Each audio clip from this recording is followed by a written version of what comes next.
No.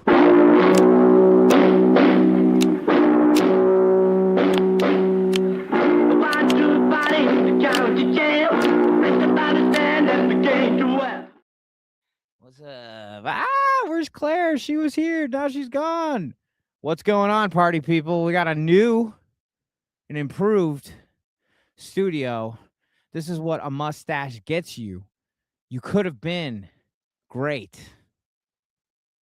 if you bought a mustache. I paid a lot of money for this. I spent a lot of money for this mustache, my friends. Paid a lot of money. Had a lot of money. I have a feeling that I'm gonna need to put a Mati somewhere on this stream here. What's going on, Instagram? There's somebody I think who may have been from my high school who was just in the Instagram chat, which I'm gonna keep an eye on today. Hey, if you're joining us on Instagram, I'm here with my friend Claire G. She's gonna be co-hosting with me today. We're just gonna be talking about some fun stuff and some bad stuff. But join us on Twitch or YouTube.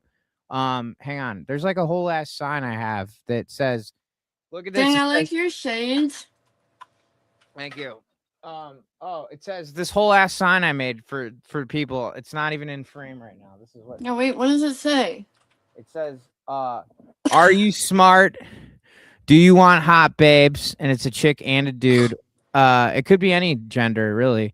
But do you like money? Comment test only on YouTube, Twitch, and Substack. So if you like money and hot chicks, and if you think you're smart, or dudes, hot chicks or dudes, you can go to our Twitch and our YouTube, and I can teach you how to get hot. I'm selling courses now, Claire. You are? I love it. I'm selling courses to only the smartest. Maxing. I'm maxing. I'm doing yeah. So Claire, tell me what the plan is today. What do you got? Let's tell me, how are you doing today? Oh Lord, that's a loaded question. But good, given the chances of survival in this day and age, pretty good actually. Airport. I think my hardest thing is just being a parent right now is a lot, trying to raise kids and how expensive everything is, and just trying to, protect them, but also educate them. And it's really hard. It's definitely something you don't think about when you're planning for a family. And so I think that's been one of the main stresses of me, is learning to, teach my daughters and then, trust them out. It's hard letting your kids even go to school right now, definitely, and it's something that shouldn't be a stressor on parents' plates, but it sadly is. And I think that's kind of the one thing that gets at me, is just raising the future and protecting them at the same time. Yeah. So it's hard, but you do your best. I think I can't imagine, because like fear shows up for parents biologically the same way making stupid decisions shows up for men biologically. Like, I always say that I never got better. I just got tired. Like, because when I was in my 20s, there's a reason why it's easier to teach young men to fire a gun than it is to teach them how to read. There's a reason why. And it's because young men have testosterone. It's like, if you think about evolution, like, can you imagine how bad it was if there wasn't young men dumb enough in the past to go stand on battle lines, like in the front while the horses were charging at them? I was just talking to you. Yeah, no, that's what I'm saying, man. Like, I used to watch Braveheart, and I would be like, hell yeah, bro, freedom in my 20s. And then now I'm just like, why? I want a hearth. I want a home. I just want to chill, bro. I want to read a good book. I would go to the sheep. And so it's interesting though, because like men have that testosterone, and I think that I think parents have the fear, because you're afraid of, you want it, and it's hard to not let the fear overcome the love. You have to, and you definitely have to learn, because it's also not fair to your kids to always live in fear. They deserve a childhood too. So, you've got to find that balance of exposing them and letting them have fun, and also being able to equip them with what they need to know and if handle situations. And so I really think communication is the largest thing with parenting right now, is communicate, and also learn to be their parent and not just their friend. I think a lot of parents want to be their friends, and it's just like, we need boundaries too. Yeah. Instagram. If you're on Instagram and you're not joining us on YouTube and Twitch, you're hurting my feelings. You're hurting my feelings, people. Steve needs a cheering up. Nah, I'm good. I just grew a mustache. That's the only thing I got to deal with right now. I grew a mustache, so I needed to upgrade. Marky C. That's I my love guy. that so much. That's my guy from Warzone, Marky C. That's awesome. He's on the Instagram, but he never comes on Twitch because he doesn't love me like he used to when we were running. We used to jam lobbies. I think I'm gonna get a PS5. I'm 37 years old, and You should. I'm gonna buy a PS5 because I'm a broken man. I mean, look at my husband. What up? What's his name again? That's Campbell. Hey Campbell, what's up, bro? Get a computer and come play with me, bro. Yo, do you got? Yeah, I'm gonna definitely. Wait, you playing Call of Duty? Yeah, I'll play with you. Yeah, I have Call of Duty on here. What else you got on there? What's your go-to? Right now we're playing this new like survival RuneScape Dragon Wilds game. Sick. World of Warcraft hardcore is like my go-to though. Oh, okay, cool, man. Wow, I Yeah. love WoW. But I love shooters too. I'm definitely. All right.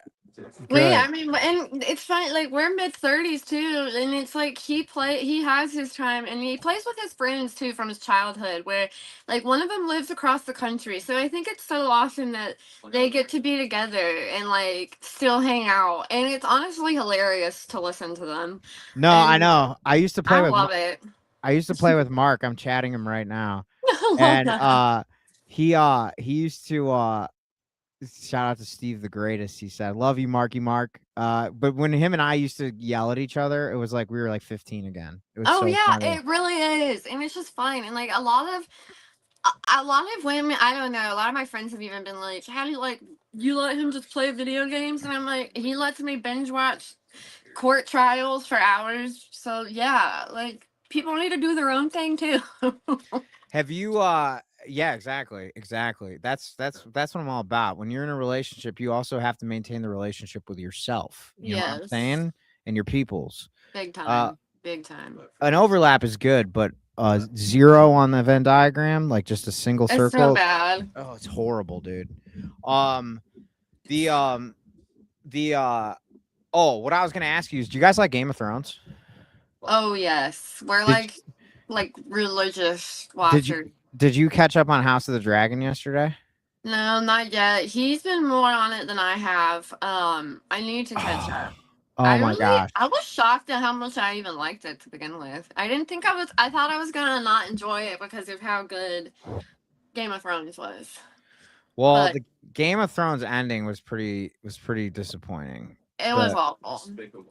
It was a big turd. Well, it wasn't that bad. It was just like sloppy, and they were ready to do Star Wars, but then they botched it so bad that they ended up getting fired from Star Wars. They did. They ended up botching season 7 of Game of Thrones. Too funny. The Double D's, they had a development deal, and then they ended up making a reboot. They ended up making a show about if the Civil War never happened. Wait, really? It's so racist. Yeah, it was super racist. How do they even make a show?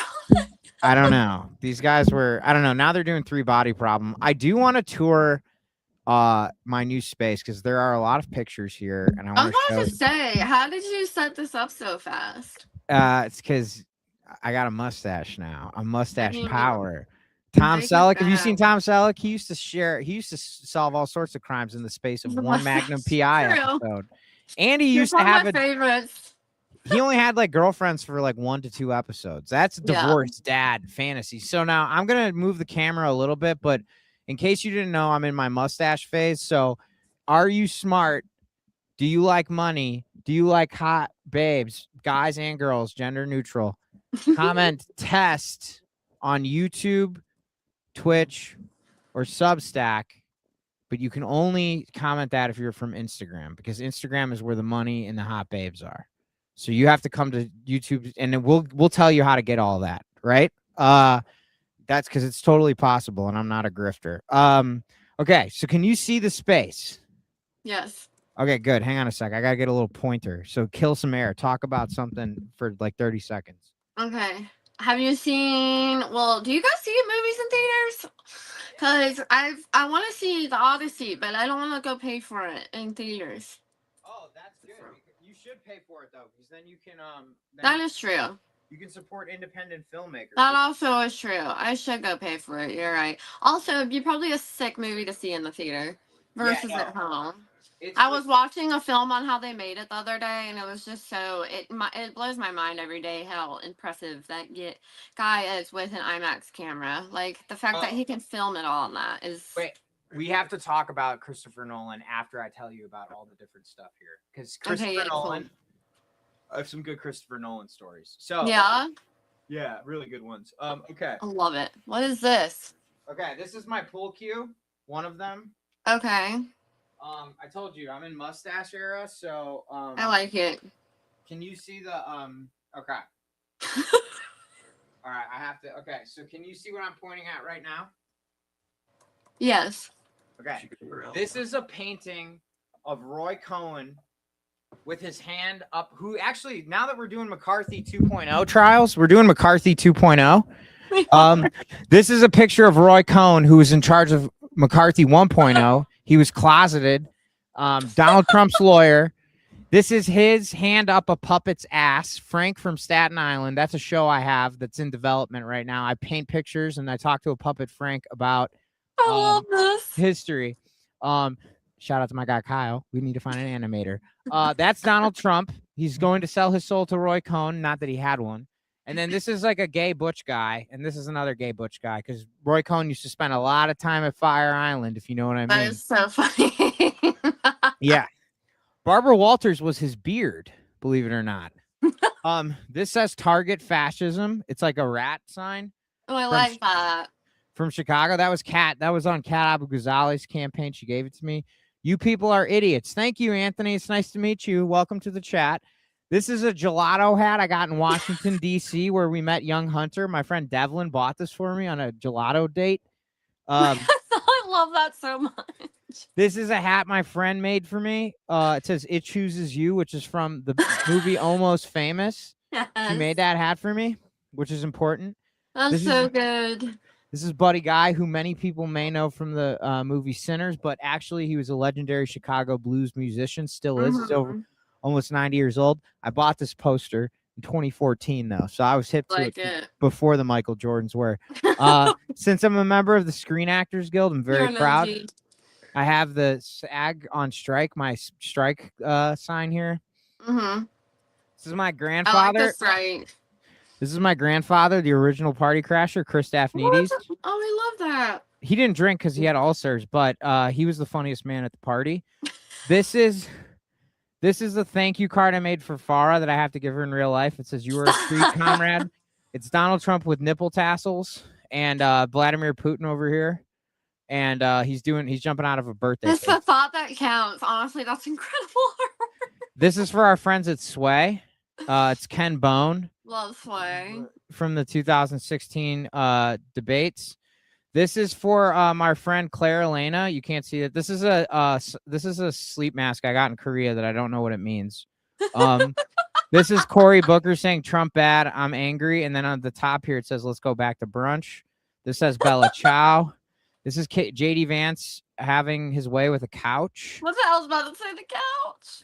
That's for Cats on a Couch. That's for our friend Cats on a Couch. We did a show with her where my friend Ross, who will come on. She's funny. She's really funny, and he's funny. He played JD Vance. It was very uncomfortable. Yes.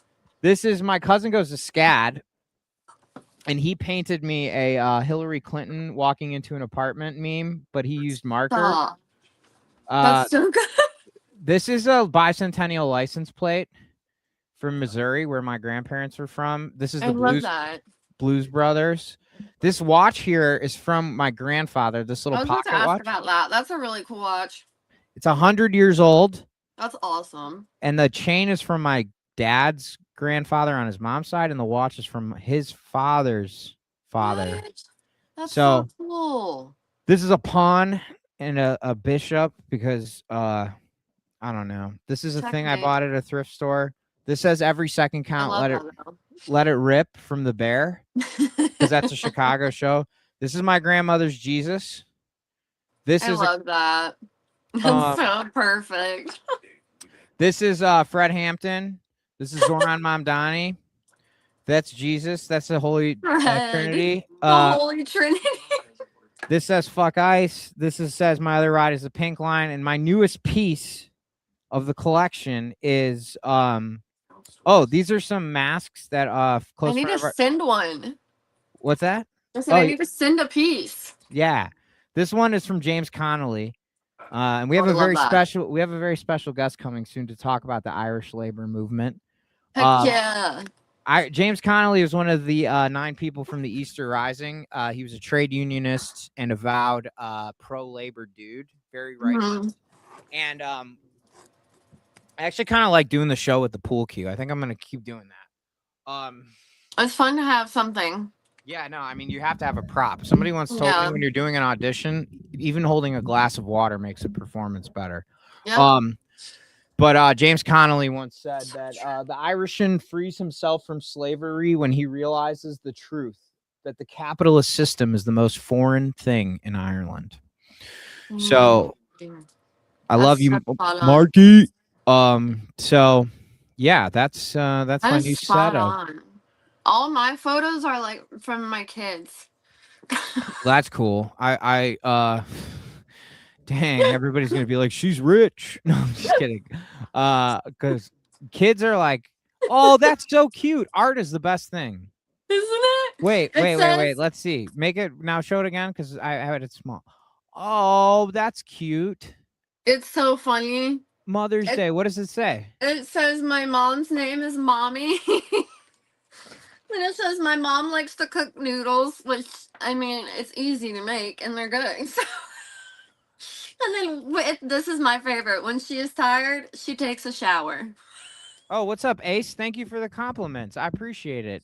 It's my new setup. That's so funny. When she's tired, she takes a shower. That I means do. mommy's I healthy. tend to go lock myself in the bathroom and like that's my like you don't come in there when I'm in there. That's when I need my moment. Her favorite food is pizza, which I mean pretty spot on. I like any Italian. I like anything Italian, Colombian, Mexican, those kinds. And then her favorite color is purple. My mom likes to say she loves me. And then I love my mom because she gives me hugs. So, I mean, you can't get much better than that. Putting on my crying glasses. That was very Right?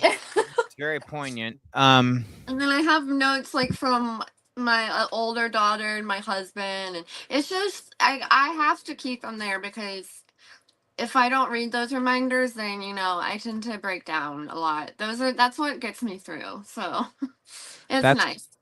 That But is I also nice. have some really cool. I mean, like I love antiques, like you were showing. I collect antique pigs. I love Pigs. like yes. Oh my gosh! Like I have so many. Like we got piggy banks. This is like a milk creamer. Cool. Cool. Wait, I- show. They're so funny. Piggy banks. Yes, I have so many. This one's like an old 1940s one. This was a milkshaker made in Japan, or a milkshaker, a pepper salt shaker milkshake. We're shaking it. Made in Japan. I love bone china. That's like Japan, Vietnam periods. Like I think the art and the history behind those pieces is just so cool. Like anything like this, like with the Korean and like the glass. I've been to Korea. Tell me, you know what? We just came up with a new segment. We just came up with a new segment. Show and What? tell. Yes. What?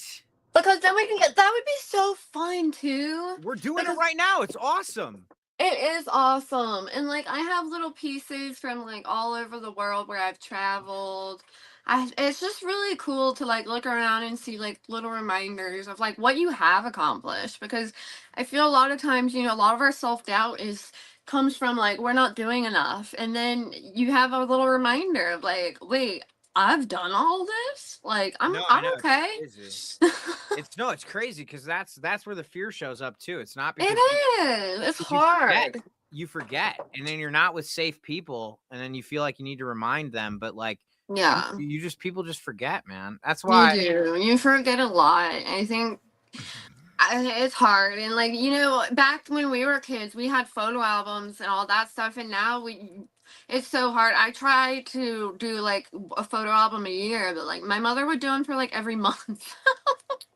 And Yeah, so no, I like you know. have those memories, and now so I try to hold on to it as much as I can. And we live in a really old home too, so it works. I mean, you can see these are pine paneled walls from 19 this Oh, I think this is 1951. So I love that. it's awesome. I really like to bring in the old character with the design too. I also only buy secondhand because I can't. The new furniture these days is just not made well. It's not Yeah, worth it. yeah, no, it's so true. I've learned this the hard way, and I'm Oh, actually getting. same, I'm only buying things secondhand now. Actually, same. credit to my ex for that. She Yeah, turned me on to like thrifting and that's the secondhand. same with me with Cam. It's just so much easier, and you can find really nice things. I mean, shoot, that's where my back scratcher came from, and this thing is literally crucial.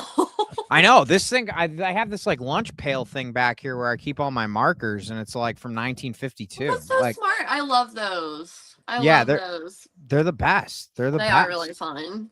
I think they're like kind of coming back too. Like I've seen a few kids carry those, which is really fun. Yeah, because people are like, this is lame to keep wasting food, and Well, that and like even the backpacks they make are just not what they used to be. Like my LL Bean backpack used to get me through a decade of oh, school, I and just now, mm-mm. I just read an article about how private equity is ruining Oh my god, I bet. they're ruining like every brand that we liked because they're like, oh well, we need it to break faster. And it's Wow, that's so messed up. it does make it make it make Yeah, sense. And the only time you ever make it make sense is when you realize that, oh yeah, no, everybody just does everything for money. That's all they care. yeah. That's all they care about. The Money's the only. drive. Me too, though. I mean, that's all I care about is money. You know me, Claire. I'm just a, We're I'm a, rolling. I'm a skank. I don't like saying the word skank, but I'm a hoe for I'm a hoe for money. That's all I care about is money. I have no soul. We are so capitalist on this podcast or whatever the hell this thing is called. We don't even have a market segment yet, but doesn't matter. We got a low interest loan for $28 million because we said AI. So now they gave us all this money. I said AI a bunch of times. I went to the bank and I was like, listen, I have this idea. It's called Party Crashers. They're like, it sounds idiotic. And I was like, it's AI. More they're like, AI. And they're like, Signs. you're giving you $28 million. And I'm like, okay, I'll take it. We got a low interest loan now. Thank you guys. We're doing it. So now that I've got the AI loan, the startup loan, what I've decided to do is I'm going to spend all the money on company retreats and dinner. Oh hell yeah! And strip clubs? No, not what strip about clubs. a beach retreat? I've heard enough. 80 billion to OpenAI. Thank you. Ace Burning, thank you. 80 billion to OpenAI. Appreciate it. What's up, Blue? Thanks for hopping on. One of our contributors, frequent the Blue broadcast. Hello. Hey yo. Hey yo. That's funny. Yeah, AI is nutso. God, they're doing everything they can to try and smear Abdul. I'm gonna go with light topics today, though. I know I said Iran war in the thing, but I was, you ever feel like you're just like, oh yeah, I can handle that, and then you're like, I don't want to talk about a war today. I just don't. I don't feel like talking about it, so we're just not gonna do that. It's exhausting. I think I'm just tired of being gaslit by the government. Yeah, samesies. It's tiring. It's exhausting. Is he calling it a war yet, or are we still? Is this still just an operation? I don't know. It's like, what has it been, like 6 months? I feel like I feel like it's been like 9 decades, really. It really does. I feel like I My feel like gray hairs. I've been alive for so long, it feels like. Yeah, I think honestly the millennial generation kind of got short into the stick with the world events. Yeah. Seriously. I think about that all the time. Oh, this was cute. Also very weird. Can you see it? Yes, Food Holland cracks me up though. Love him. It's really disturbing. I hate That this. is disturbing. You know, it gets worse. No, I hate it, dude. This is so gross. Also, that's kind of what my forehead looks like. It's very big. So be the change you want to see in the world, and anything you dislike in anybody else is something you recognize. I recognize my cute fool. What is happening? He's making Hello Kitty out of Holland. I know, but like, how is she doing it? Oh, okay. Oh, that's so. No, Nope. that looks Nope. like ET. Yeah, no, I hate that. It's like ET, but like realistic. I'm trying to think if I saw something cool There recently. was a really funny meme about Stephen Miller going back into Satan's butt crack that had me cracking up. It was a that is funny. That is funny as hell. I'm so sick and tired of that guy. He does suck. Did you see this? Which one is that one? This is a Snapchat glasses. Oh yes, 7 that's terrifying. I own Snapchat stock for like 15. Look at these nerds, dude. These are the only like 10 millennials that made it out alive. It's like the 10 millennials that are ruining everything for all of humanity. Instant classic. Snap stock falls after AR. Oh, great. So he's literally choosing what Mark Zuckerberg failed at 10 years ago. Yeah, those look so ugly too. They're not even cool looking. Wow, oh my god, I can play Guitar Hero in a way that I've never seen Guitar Hero before. This is so stupid. What? Also, like, you know how I know these people are idiots? Because like I was in a political discussion with a bunch of these like Ew. I was in a political discussion with a bunch of these like people that were supposed to be in like they are in finance. They're like very Yeah.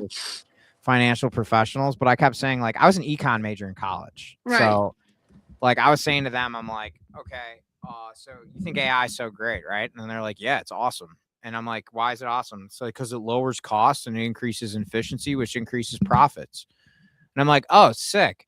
What happens when what's the highest cost? And they're like, labor. Or they're like, I don't know what you mean. And I was like, it's labor. And guess what labor is? And they're like, human for now. And I'm like, yeah. Guess who buys shit? and they're like, what? And I was like, so you get rid of all the labor with AI, and then what happens? This is around Christmas time, right? What happens? Humans can't buy shit. And then guess what happens to the economy, Claire? Right. And so guess what happens 3 months after I have that conversation and a bunch of people tell me that I'm crazy? This. No, Citrini Research, which is Stop. you know Citrini Research? Have you heard of this? Yeah. Yeah, they wrote a paper about this in 2028. It was like an imaginary sci-fi research paper that said, like, imagine a world where AI has replaced human beings. So I guess I wasn't that crazy. No. Especially I also have learned that, like, anyone who calls you crazy tends to know that you're telling the truth and are a threat. Ooh, that's a good one. Because just like, they always come out of the woodworks. And I'm like, I've said so much stuff, but when I say this and now you're coming after me so hard and saying I'm crazy, like there's gotta be something wrong about this, because I mean, I am crazy at times for sure, but when I'm speaking on things like this, like especially coming from forensics, like I come with facts, and like it's happened in several circumstances. New YouTube video, but you know, they tell you you're crazy and then it literally happens right in front of your eyes. Yeah, no, you're right. It's like we're never crazy. We're just early. You know what I mean? Yeah. It's Donald Trump has earned more money in his second term. Yeah, I know, dude. We've seen it. With him. we've heard this story a million times. Donald Trump is corrupt. You know what the problem is? What? They the problem with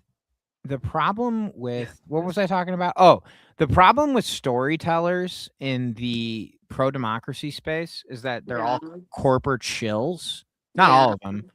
But the thing is that there is such an economy for no shit statements. And what I mean by that is like you can get a lot of corporate money if you just say Donald Trump is bad. Exactly. No shit. I know he's bad. But your job is supposed to make me ask questions. So tell me something I don't know. And then it's like, oh, well, Donald Trump is corrupt. It's like, no shit. So you're not asking, you're not leading me to ask any questions about the state of the world. What you're doing is you're just asking me to engage in rage bait. And like, listen, I'm all for a good Donald Trump shit talk sesh. I love a good troll sesh. Yeah. Some aren't worth it. But we have a whole troll media. They're just like are dunking on the lowest hanging fruit. It's like so derivative. Like that's the part that drives me up a wall. It's like, dude, we're just like your thesis statement is just that Donald Trump is bad. Donald Trump is corrupt. Let's go back to brunch. No shit. No shit. Not everybody got to go to brunch in the first place. Go fuck yourselves. So yeah, oil prices fall more than 5% after U.S. pauses Iran strikes. Will somebody make up their minds? I hope that AI generated. I can't with all that stuff with the Strait of Hormuz and all. You know who was Yemeni? Oh, you know who was from Yemen? Oh, I'm not. Oh, I don't have my screen up right now. This is probably very confusing. You know who was Yemeni was Osama bin Laden's father. Yeah. And interestingly enough,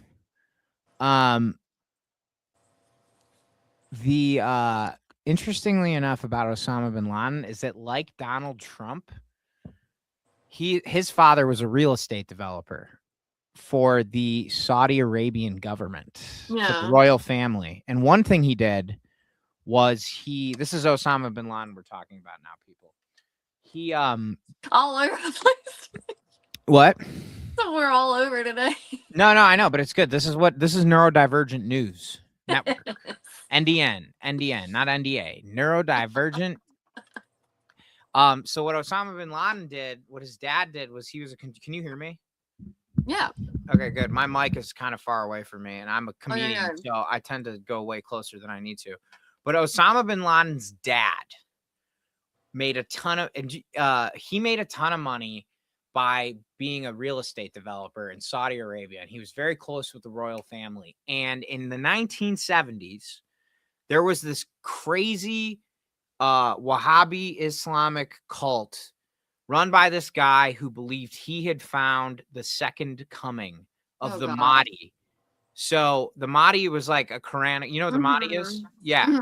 So for those of you who don't know in our audience, the Mahdi for Islam is kind of like it's like the Book of Revelations for Christians. And in fact, in the Quran, which I actually don't think that technically the Mahdi is part of the actual Quran. Like I think it's been excised from like kind of like, you know how in Judaism they have like rabbinicals and like it's like kind of I think they kind of like do the same thing where they like make like certain books like not like they do it in Christianity too. There's a reason it's called the King James Bible. Like there's other Bibles.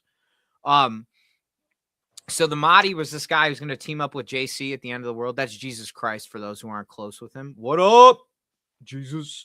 And Jesus was a socialist. I don't know about the Son of God, but basically all that. he was gonna team up with Jesus at the end of the world to defeat the Antichrist or evil. Now, this guy in the 1970s in Saudi Arabia, what he decides to do is he finds some guy from a village in Saudi Arabia, and what he does with like 100 other guys is they go to the Hajj, Mecca, and they go armed to the teeth. Okay. And they hijack Mecca for like 100 days or something. What? Yeah, it's called The Siege of Mecca. There's a book about it. I forgot who wrote it, but it's really good. I think it was a I'm Russian about to guy. look it up. That's It's- crazy. It's so interesting, but here's the crazy part, right? The Saudi army is trying to take back Mecca, and they've taken all of these pilgrims hostage. Mm-hmm. And once they realize that this doomsday thing isn't going to work and this guy isn't actually the Mahdi, the Saudi government starts like they were shooting Yeah. and one of the Saudi royal families said that like bin Laden did too good of a job renovating Mecca because it's too strong. That was Osama bin Laden's dad.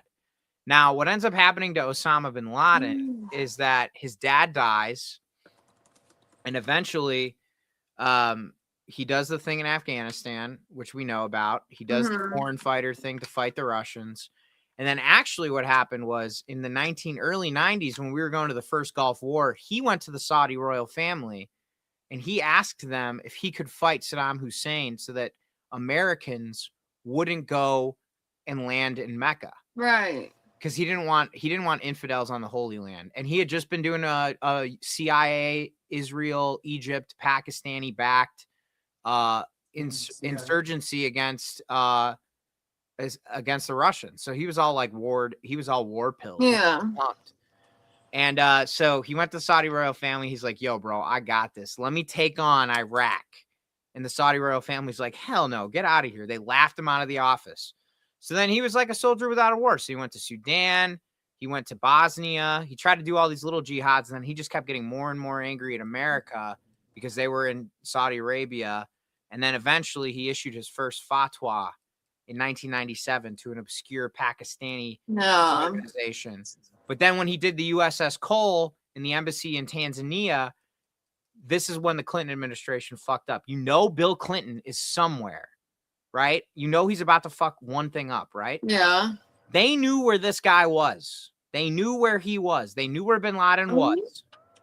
And guess what was happening? And so Bill Clinton's national security advisor, I think his name was Richard Helms, maybe. I don't know. He goes the national security advisor. You still with me? Wait, from which one? 1993 to 97? Yeah, it was his last one. It was in 98. There's Anthony Lake and Sandy Berger. No, I think it was in 98. He was still in office in 98. It's like Richard something. I don't know if he's an NSA, National Security Advisor, or what's up, Instagram, say hello, and then come to Twitch if you want money and hot babes. Okay, let's see here.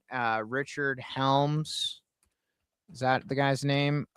Richard Clark. Richard Clark. Thank you. Richard Clark. Okay. Richard A. Clark. Yeah, there we go. He was for the National Coordinator for Security, Infrastructure Protector, and Counterterrorism. Holy hell. Guess what Richard Clark told him? This is the key to understanding why America is screwed up, because you can't have Donald Trump without for the same reason you can't have Donald Trump without Osama bin Laden, and you can't have Osama bin Laden with the same phenomena that created Donald Trump. And I'll tell you how they're the exact same person in a second. It's how we react to people like them as a country. Yeah. Richard Clark goes up to Bill Clinton and says they have taken out the embassies in Tanzania and Kenya. And he looked at Bill Clinton and he said, Bill, or Mr. President, or whatever they call him, I know you're in the middle of a scandal. Guess what scandal it was? The one that involved the underage intern? Yeah. Yeah, he slept with, well, technically she was of legal age, but I would argue that there is no way for a president to have an extramarital affair without a woman and get consent. Creepy Bill. Before we found out about Epstein. Richard Clark went up to him and said, Mr. President, I know you're embroiled in a scandal right now.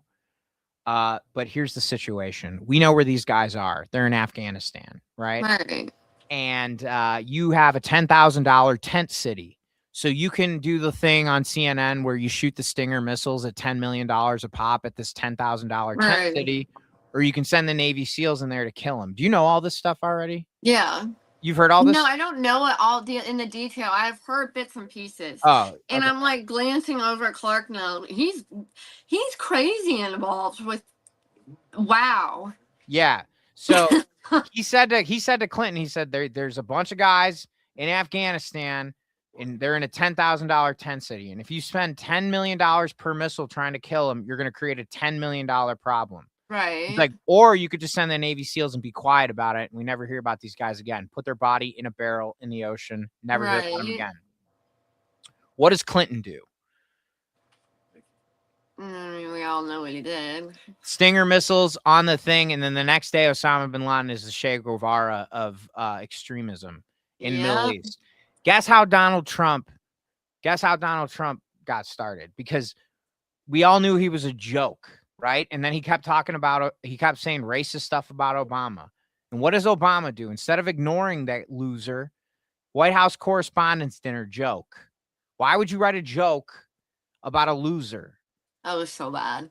It was like dumb. It was even dumb to give him oxygen. It was. As soon as he did, then we saw Donald. That was the first time we saw Donald Trump. Donald Trump was like, "See, they hate me. Look, I was right." I wasn't even watching because I totally forgot about it. And I remember my friend messaging me and was like, "Did you just see that?" And I was like, "What?" So I went and watched it and was like, "What the fuck?" Why are we making fun of losers, con men like Donald Trump? Like he should be. Why is he invited to the White House Correspondents Association? He's not a correspondent. Like, He's crazy. He's a sham wow salesman at best. He's like, I wouldn't that's even give him that. Like, that's the problem, dude. These kids are just, and his dad's a real estate developer. Just a bunch of nepo babies, and like they become. yeah. they And become- sadly, like I'm dealing with that at a local level because our mayor is a white old rich guy. His brother owns Global Properties LLC, which is $1 million corporation, and then his other brother owns one of the largest real estate attorneys offices in town. And so guess what? Guess who just won a $23 million bid contract? They did. And it's just like, and they won it in a very, really bad way. There was a lower bid that just dropped out.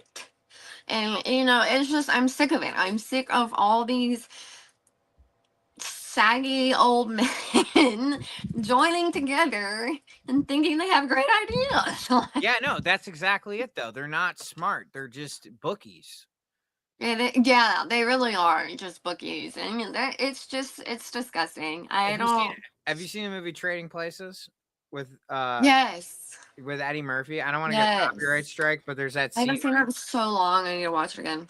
There's a scene where they like Eddie Murphy's. So basically, Trading Places is in the 1980s. It's about it's about like a homeless guy, Eddie Murphy, who gets like basically these two rich guys have a bet that they can make him like rich like them, like that it's one of them says that like this guy's born to be a loser, and the other guy says no, it's just his circumstances. So these two rich old white horrible men make this bet, and they pull Eddie Murphy into a limousine, and they say, "Hey man, like we're gonna teach you the ropes of trading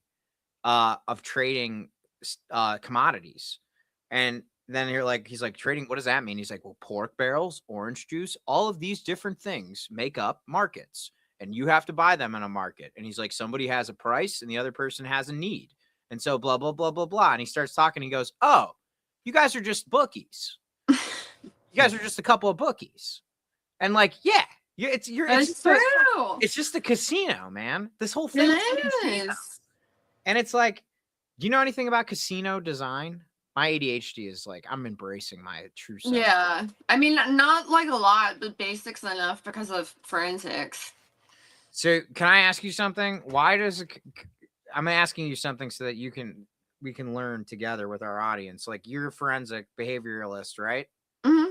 Okay. So, we can talk about true crime next maybe. But how are casinos laid out? Do you know how they're laid out and why they're laid out that way? Windows. Because they want to keep people in there depressed and spending money routinely. Exactly. And I heard what's your husband's name again? Campbell, the Campbell. No Windows. There's I no love that. windows, I so you love can't that. tell the time and I'm telling you, I tell him all the time that you two are like so like. He should be on the stream. Scary. We're gonna play. He should be. Y'all should do one time. That would be so fun to listen to y'all. Yeah, well, He's a really good guy. He's very smart. I can tell he's with you. That's a good choice. You guys are strong ass. You guys are strong ass. You're strong ass He people. is. He's the reason why I can do what I do a lot of times. That's what's up. That's what's up. I'm making a rubber band ball, by the way. I love that. I love rubber band balls. But you have to start from scratch, not with a tennis ball. That's cheating. You have to True. So true. So basically casinos, yeah, Campbell's right, obviously. He's always right. You too. But there's no windows in a casino. There's no clocks. And everything in the I didn't realize the clock thing. there's no clocks. And if you look at a casino, if you want to know why design is important, look at a casino, because a casino, if you look at the ceiling, it's very blank. And if you look at the carpet, it's very It's loud. not. Yeah. And you know why that is? Because they're always looking down. No, because you don't want people to look down or up. You want them to look at where? Directly into the slot machines. That's exactly right. You want to keep their That's eyes. crazy. Here's the other thing. It gets crazier, Claire. And isn't it, it's like if you keep going in, like there's something. That's right. So the whole point of a casino is that you completely surrender yourself to your bad impulses, right? Okay. Yeah. That's So what I thought. it's designed like that. So you go into a casino. If you go into a casino, next time anybody's in a casino, tell me how many right and left turns you have to make in a casino before you get to the bathroom. The answer is 0. And the reason that is because why, Claire, why would you not want to, if you wanted people to be impulsive, why would you not want anybody to have to decide what direction they're going? Exactly. Because if you have the wherewithal to know if you're going left or right, then you have the wherewithal to know that you're going to lose at the slot machine, right? Yep. So here's where it gets really, really, I think it gets really, I mean, the whole thing is predatory. And the reason I know all this is because I used to be a problem gambler. It definitely is predatory. I used to be a problem gambler, and I banned myself from casinos because Oh, good for you. That's hard. it was really hard. It was really hard, but I'm glad I did it. And it was like, I think 11 years ago. Good for you. That's a whole separate story. But yeah, it's like even anytime I like am tempted, like if I download like a gambling app, I immediately I email the gambling thing and I just say ban me forever. Stop. I love that though. So that's self-awareness right there. I've done it on Polymarket, Bodog, Kalshi. Like I've banned myself from everything so that Good for you. because your phone is just a slot machine. But Yes. You have access to the world. yeah, exactly. And it's all just dopamine hits. Like every notification is just a dopamine hit. Target marketing. Yep. And so in a casino, what they do is, because it's all about money, is the best. Like you said, just keep your eye on the slot machine. If you go to the outside of a casino, the thing that's always in the back of a casino or hard to find is a poker room, because the casino just charges rent for the poker table. They charge you like 5% to play, right? Oh. So there's not really that much in it for them. But the reason they let people play poker is because if you leave the poker room, you have to walk past the slots, the blackjack machine, or the blackjack, the craps. Like there's a whole lot of ways for them to win the money that you won in the poker room and then some. But if you walk into a casino, the first thing you always see when you walk in is the slots, and the last thing you always see is the slots. So they put the games with the highest house edge on the outside, and then as you move in, you can find like one blackjack table. But here's the craziest thing, and this is exactly what happens. This is exactly how the economy works. Yeah. This is exactly how the economy. No, it really is. And what happens is that there are some guys think that they're brilliant because they bought a fucking slot machine. Right. But it's like, nah, bro, you're a bookie. Like you're just the house. Like you're just the house. Like that's all you're doing is you're either, you're loaning money, you're buying property and exploiting people. It's like you're not creative. All you are is afraid you don't have enough. And you've weaponized that fear so that you can have a nice house somewhere, which is fine. I don't have anything against anybody who's wealthy. I do have things against people that think their wealth makes them exceptional. I can't stand it. The only people I know who are exceptional that are wealthy, they tend not to talk about money. They talk about ideas, right? What did we just talk about today? I literally was just talking to him about that today. More. Sorry. How it's just like people who come from money, or not even come from, people who have worked hard for their money and have it, do not share that info. Yeah. you might notice it because they might have a nice house or whatever, but like even my dad who has worked for every single penny he has, my parents come from nothing, both of them. I mean, my mom's an immigrant. My dad grew up in 50s 60s in Miami, which was like Cuba back then. So they both lived very different lives and both worked very hard to get to where they are. And so I had to work hard to even get an allowance. I had to do actual jobs around the house, and my parents had me working at 15 under the table for a good friend, like family friends. They never were just like sit around and hand things over to us. And thank God they didn't raise us that way, because now I have that work ethic, and now I have that perspective of like, you stay humble. And my dad would much rather show that he has money by inviting all his friends to go on a trip versus just throw it out there for her items and objects. And I think that's the coolest thing, is just that, like, Yeah. he does, I recognize my privilege. I'm still spoiled and I'm Well, married with kids, but like, I think it's awesome that my dad at the end of the day can, treat us to a vacation. And he would rather do that than buy 10 houses and invest stock in these crazy companies. Like, there's a difference for sure about loud money and quiet money. For sure. And that's the thing about see, I Hard. was the opposite. My parents, like my grandfather who's behind you, he was a barber his entire life, but he just saved every penny he had I and love that. he bought a bunch of like he sounds like your dad, just like an immigrant, like Yeah. worked their asses off, just like made really shrewd decisions. But like my parents, because I was a lot to handle, believe it or not, when I was So younger. So they just spoiled me because they're always like, there's something wrong with Steve. But if we get him with Super Soaker, so then I had like 100 Super Soaker. I didn't have 100, but I had like 10. And then we'll get him Nerf guns, and then it was like Pokemon. Okay, I mean, don't get me wrong. I was definitely I got great gifts. I had great Oh, holidays. but I got gifts. I got a lot of gifts, and like, but they didn't know how to set boundaries with me because Yeah. and so they didn't teach me that you don't get peace from stuff.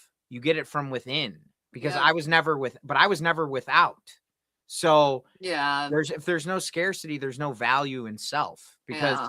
and then I learned the hard way. You gamble, you think you're going to get in. That's what gambling is though. Yeah. It's not really gambling. It's just it's kind of like masochism. It's like you get to lose. Norm Macdonald That's true. one time said like it's kind of awesome when you That's gamble, so true. you lose everything and then you find enough money for a cup of coffee. It's like one of the best things ever. You're like, I'm rich. But you like lost 500 grand doing I never lost 500 grand, but Thank God. I know some friends who have, though. no, I mean I lost a lot of money, but luckily Sports betting's pretty serious over here oh, in it's so North bad. Carolina. Yeah. It's the next opioid crisis. It Like, really is. That's what I was saying. It's like it's just crazy, like how with all these apps now, they make it so easy. why is it so bad over there? I think because North Carolina just doesn't have strict gambling laws. They really there's so much that goes on, especially with sports betting, and I think because South Carolina doesn't allow it, so then people from down there will come up here for races, and we have NASCAR, so that's like a whole other thing. Oh, I'm sure that's so much gambling. You know what they gamble on a lot is cricket. Yes, I saw that recently. I was like, what the heck? I was at like a thing with a bunch of friends from high school, and like we used to watch sports together. I never bet sports. It was never my thing. Like I don't like watching sports. I think sports it just bored me. I always wanted to like talk about politics or like history or like literature. I wanted to talk about like I was like an undercover art kid through like my I think love then that. I went to Spain and started smoking like hash like alone. And reading like Hunter Thompson and Anthony Burgess, and I was kind of like, That sounds like me. I was like, maybe I'm not maybe wearing Polo Ralph Lauren and getting a job at a bank isn't for me. But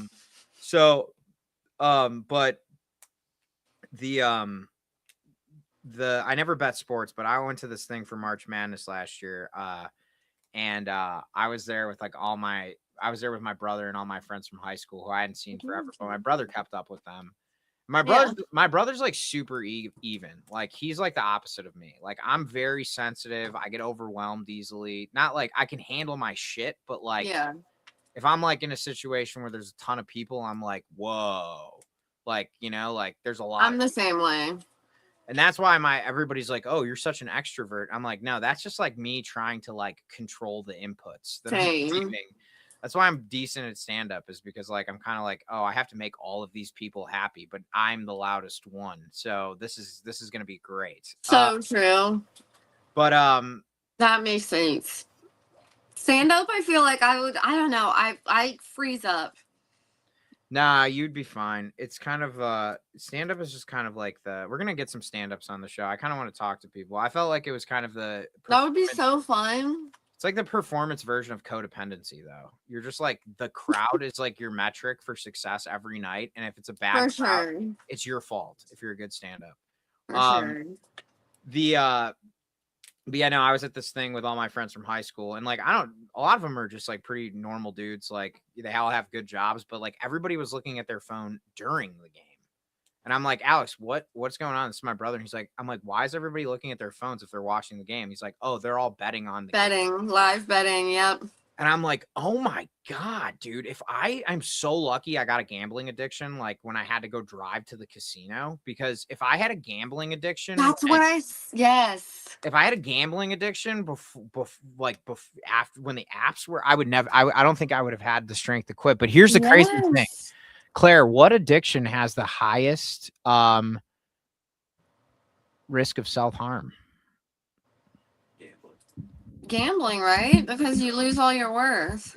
Yeah, Or you lose, alcoholism. no, it's gambling. Do you know why? Yeah. Do you know why it's gambling though? You could probably guess. Why would I mean- gambling have the highest amount of self-harm? Because they don't want they having to come forward about the shame and stuff, or admitting to the problem, or like there's a lot of cases I've read where sadly they take their own because of that. And there's no outward signs of it. Mhm. What's your title? Forensic psychologist? So in order to be a forensic psych, you have to go into your master's, which I just didn't do because kids and life. But I do. So I'm like a forensic analyst, but behavior. I mainly do that. And like comparative data. So when we go through like trials or stuff, I can be pulled in to do forensic fact first evidence or whatever they've like appeal, like for instance on wrongful convictions, I come back in and I do like the forensic fact deposition of like what actually was shown and happened versus what in theory the sentencing came, and I don't know, all kinds of things. I really want to go back to school and get into LiDAR mapping and What's crime LiDAR scene. mapping? So like mapping out a crime scene or after the fact, like using like the environmental aspects around. Ooh. Yeah, so right now I'm using a lot of cyber, where I'm going back and watching cam footage of incidents that have taken place over in the state. I don't even know if I'm allowed to say the I word. With the IOF, and then comparing them to crimes that have taken place with like the leaves and the building structure and the dirt and like what surrounds the environment, and like having to match up like where the crime took place and proving that it was there. So I love stuff like that. I liked pattern analysis and recognition. I was always the kid that was doing Sudoku on the airplane or like the bus. Oh, So really? I'm a weird kid. Yeah, I like to figure things out. It was No I was problem. I was tripping earlier today because I was like, the show, like, are we gonna only talk about politics? Like, I want to make sure we have balance, and like, you know, our friend, my co-host, Balance. and what's that dog's name? This is Bella. Bella. She's my little Mexican street doggy. Yeah, love that. What's up, Bella? She's not. But you know how great Megha is. She's like the Zen master. She was like, Steve, like, I think you're overcomplicating this balance thing. And I was like, what do you mean? And she's like, just like, I think if we just hang out, it's gonna be fine. You can talk about whatever you want. And I was like, yeah, I guess you're right. We don't have to, and I'm like, now we're talking about LiDAR mapping. So LiDAR mapping is about, sorry, I'm in this middle of this. I grew the mustache, so I'm in the self-discovery process. I love it. Thank you. I call it dirtbag behavioral therapy, Claire. This is actually my new. It's because nobody has health insurance, so you can't go do behavioral therapy. You really So- can't. It's so expensive. So I'm doing one of the things that you can do if you have emotional discomfort is change your outward appearance a little bit, make yourself a little outwardly uncomfortable. Why 'Cause then you- girls always get their hair done when we have like post breakups or a big move or stress. or grow a mustache. Yeah. That yeah, I mean, I don't know anything about breakups though. I'm totally. I've been dating myself for 37 years, and it's been tumultuous, but we're still Hey, together. say we're still finding ourselves out, okay? Yeah, We gotta learn that's every step. But no, I swear, anytime like girls break up, or, like their relationships, they go get their hair done. Like it's one of like the biggest things. Like I feel like men have to make the opposite decision. They have to make a decision that makes them feel insecure because men get I angry. get that. I And, get like, that.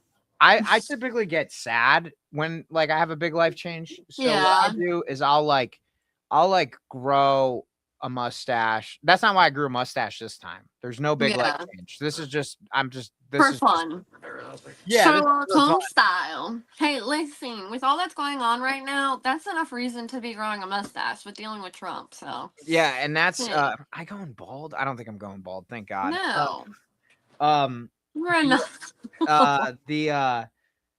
that's one of the horrible things about being an actor is like when you have to do audition tapes and stuff, like you know what you looked like when you were 27 and you're like, Yeah. it's not my fault though. It's not like I'm not like I don't care like that I get older. I have a skincare routine, and that's pretty much it. But I love it. yeah, no, you grow a mustache, you're a little uncomfortable, so you're not worried about the thing that's got you down. Yeah. You can put a penny in your shoe. That's a good thing that actors do when their character has a limp or something. That's so smart. Like, or you know what I do sometimes if I'm anxious is I will wear one of my socks inside out with shorts, or if I have a t-shirt That's so on, smart. because then people notice the sock. Yeah. And then I'm noticing the sock. I'm not noticing like the fact that I got a bad haircut or something. That's Like, so smart. Yeah. I like the distraction method. That's really good because it can also like trick your brain into like that being the distraction instead of the other. That's I like exactly it. that. That's smart. Wait, You could be a psych doctor. No, I want to hear more about this LiDAR mapping. So it's basically like crime scene, like seeing what's in a crime scene and then basically making deductions about the crime. Yeah, so what we do with USGS LiDAR is what we use is our system. It's basically a remote technology where we are sensing say like the ground is down here and this is where the crime scene took place, and then we're using some type of thermal camera to come over and map out like where basically three-dimensional surfaces so that you can read into soil. You can look into the ground if there's soil disturbance, if there's leaf disturbance, if there's a pattern, if there's footprints, like for instance with a crime scene, if we're looking into a kidnapping, for an example, if someone has gone into a house and taken a child, one of the first things we do is we look at footprints. We see, is there one set of footprints? Is there two? Did they come in and pick and carry the child out, or did the child walk out on their own? Something like that. It gives you more. I'm still very much adamant about using like forensic soil scientists who are really good at studying soil and the different soil patterns, because I think they're truly some of the most incredible people, how they can notice stuff like that.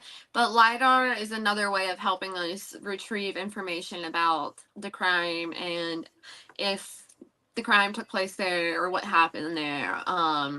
And it's just with like heat thermal a lot of times with reading those levels. It lets you read below the ground as well.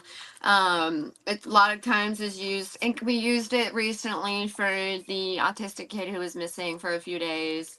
They were able to find him because of that thermal reading. So there are some pluses to it. However, I do not like the way that the U.S. government is going with UAV drone thermal, Yeah, like just surveillance. I do not like that. just for the audience, because I didn't know what it meant either. LiDAR is an acronym of light detection and ranging, laser Sorry. imaging, detection, and ranging, also often stylized LiDAR. So it's basically using laser imaging, detection, and ranging. Hmm. Actually, my uncle was one of my uncles. It's my uncle-in-law, but he did his thesis at UC Berkeley. He used to be the chief No physicist at way. the atomic clock, and his thesis advisor was Charles Towns. Wow. You know Charles Towns? He's well known in that. Yeah. He did he invented the laser. Yeah. He so That's, I would love to read his thesis. That's incredible.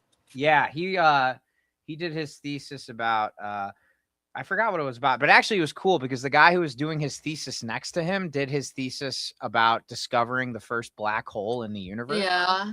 And he was actually next to the guy when he figured out it was a black hole. Like they got the readings, they put it No like way. because up until the 70s, they thought that black holes could exist, but they didn't have proof that any of them existed. And then they used I think it was like a radio telescope or something, or a radio telescope. And they basically figured out That's so cool. and so he was just standing next to the guy and he's like, "Oh, I think it's a black hole." And then he went and talked to Towns, and then Towns was like, "Yep, congratulations." That's but insane. the interesting thing about the LiDAR thing though is I think it has changed how crime scenes are analyzed so Yes. much because I mean, do they still do grid searches? Yeah. Grid search is still one of the most, like, especially in the first 24 hours. That's Can you like explain probably what a grid search is? Yeah, so grid searching is where if we have a large property of land, whatever, acres and acres, you take as many people as you can, you're gonna grid it out into sections, and you're gonna do each section by section. You have, it's very strict in the way you walk it a certain way, you stay in your line. This kind of ensures that you are covering every square foot of the crime scene to look for traces, evidence, and basically anything. And they can be very good for especially the first 24 hours to 48 hours of a crime, especially if it's a missing person or if it's a homicide and they're looking for evidence, stuff like that. And it's really useful. And I will say I love grid searches still because a computer can see certain things, but the human eye, there's nothing that can beat the human eye. And I think when you have other people out there who have different, like for instance, when I'm looking for something and I can't find it, my husband can tend to find it in like 2 seconds. So that's like grid searching. You have someone who may not be able to see something, but the other person can. And I think it helps a lot with getting evidence within the first 48 hours. Recently, like we see a lot of LiDAR use with bloodstain patterns after the fact. So that, like with the laser, for instance, that's when that comes into place. So when we see like a shooting happen, or a bloodstain, if we don't know what caused it and there is bloodstain, we use the laser LiDAR mapping for that, and that can kind of give us a sense of where it took place exactly, what kind of angle it happened at, where the person was standing, or and just it's crazy. I mean, it can reconstruct a whole crime scene on the computer. And so I think that is great. I'm just also very old school in the sense of I like to write things down. I like to draw things out. I walk around with a clipboard a lot of times. Still and I write everything down. And then I kind of go in and type it out because Me too. I'm just, with ADD, I kind of have to. Yeah, same here. Because it's like if I don't have the weight of something in my hand at all times, I get like Same. it's like a ballast, like on a sailboat. It is. It keeps you weighed down. It is. That's why. But yeah, so I mean, it is, the really good thing with that is that, our eyes are trained to do measurements, but LiDAR mapping comes down within like 3 centimeters of precision. So that like you can't really beat that. And now with that and with our DNA, with genetic testing, DNA and all that, like we're solving cold cases from decades ago. So it's Yeah. crazy. It's really crazy how that far that's grown in forensic science. And I think it's a really cool career that people can go into. A lot of people think that you have to work for the government. You don't. I don't. Yeah. So I think it's really cool, and I think a lot of women would love it. A lot of our brains are wired that way to solve things and figure things out, and it's a good outlet. And it is a fine line of having to separate my emotions of some of the cases I'm on, and coming home and dealing, just being a mom, and it is hard. But I also think it gives me that, like that outlook of, I'm helping. At some point, this was someone's baby too, and like I want to help them as best as I can to give them answers. So, you Oh, know, that's really beautiful because that's what it's it a is. rewarding job. It's hard but rewarding. It's like the embodiment of the golden rule. Treat others the way you want to be treated and like Yes, treat their loved ones like, and I know that's horrible to absolutely. say, but like part of the thing that I think is important, this is not about forensics, but it is about, I think one of my values is like, it's, they talk about the sanctity of life, but I think about like the scarcity of life. Like we have to understand, Dave Chappelle has this great interview. He's talking about stand up and he says, when people are nervous on stage, they tend to speak faster, which is the wrong thing to do because if people aren't paying attention to you because you're nervous, you're talking too much. What you do is you speak less because it becomes more valuable. People lean in. You don't have to ghost on here. It's so true. And it's like what they teach you in nursing school. Like they taught people in the OR, like if anybody ever pulls your hair, people want to run away. But what you're really supposed to do is lean back into a wall because it creates slack. You know what I mean?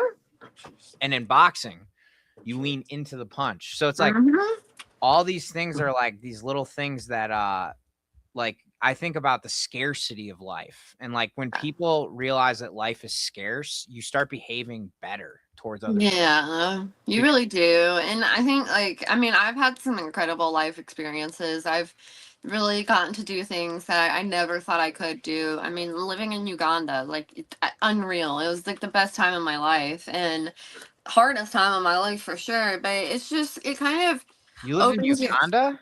I did. Whoa, okay. Well, I loved keep it. telling me about the experience, about what you learned from it, and then we can talk. I want to ask you about Uganda. Yeah, but yeah, I think coming back from that and then, kind of getting into my career and then having kids, like that's really what like changed it all. Was like I want to treat someone as well as I would hope they would treat my kids. Mm, And I don't care what you look like, where you come from, who you believe in. Like, you can worship whatever. Like, that, nothing of that ever hinders my response to help them. And I feel like that is something a lot of people lack these days, is actually being able to connect. mm. And it sucks because we badly need human connection right now. I agree. My mom taught me a lot of good things, but one of the best things she ever taught me, she said, Steve, she told my brother too, and we both listen to this. It's like the best thing you can do to be nice to somebody is be nice to their children. Like if you want to Mm-hmm. do something nice for a parent, do something nice for their kid. You know? It's literally the best. Like I can't even tell you how nice it is to hear. I mean, I'm getting compliments about my 9-year old and stuff like from school. It's just, it really is because it's like I'm doing a good job, and that's all we want. Mm-hmm. And Literally, yeah, it's like I want to raise kids who will do better than me and go further than me, and like that's just. I feel like if at the end of my life and that's what I've accomplished, then I'm good. leave it better than you found it. It's the first rule of Yes, the warehouse. That's the it warehouse is. and I guess life, in my opinion, at least. Some people not so much, but No, tell me about people like that. give us okay. So Wait, yeah, where are my pictures? tell me about Uganda. So Uganda was like the Chicago Bish. This is why you're the general. This is what Chicago Bish said. She said, "Why was Claire in Uganda?" I'm asking Chicago Bish. Give me a chance. So I was there. Where are my pictures of Sam and all that?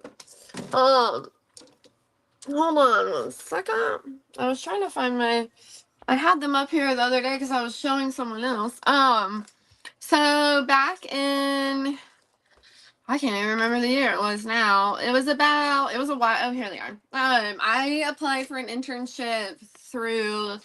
My mother is an incredible mom. She was a nurse, and one of her nursing things was she did a lot with Doctors Without Borders, and she went over to a clinic in Uganda where she learned that they had internships. And at the time, I was a clinical research major, and forensic psych was on my minor, and so I applied for this internship randomly to go over and be like a nurse clinical research intern, specifically with administering HIV/AIDS drugs and doing clinical research tests, and I got accepted into it. Which drugs did you administer? We had several that we were running. So they were already running the trial. I just took more medicine over to keep it like running. Sadly, our CDC is awful and does not send medicine over there like we should. And they only get like a few medicines at a time. And with any autoimmune disease, you get used to medicines. You have to change them, especially kids who are born with it. And so we had I think I had 12 kids total that I was taking care of, but I was also taking care of a lot of kids who were just left because they had special needs problems. Over there, witchcraft is still really prevalent, sadly. You know, just the lack of education. It's not their fault. The lack of resources, the lack of education, and they kind of just don't know what to do. Can you explain for our audience what you mean by, like, you're not talking about like Wicca, you're talking about No. You're talking about like body mutilations and stuff like that. Yes. So they believe that like anyone with like special needs or like body issue, any kind of that, they just believe that it's like, especially if they're still believing in it, they think that it's like a possession of like that there's something wrong in the child. Ooh.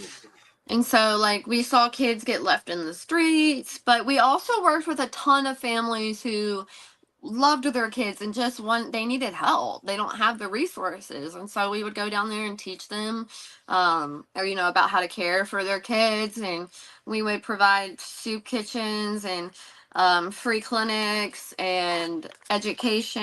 And but honestly, like, I learned more in life and everything there than I think I could have ever taught them. Like, they taught me way more, and I really just fully immersed myself in the culture, and it was just some of like the most beautiful moments. Like, this is Grace, and she suffered from hydrocephalus. Trying to get it so my Ring camera doesn't pick it up.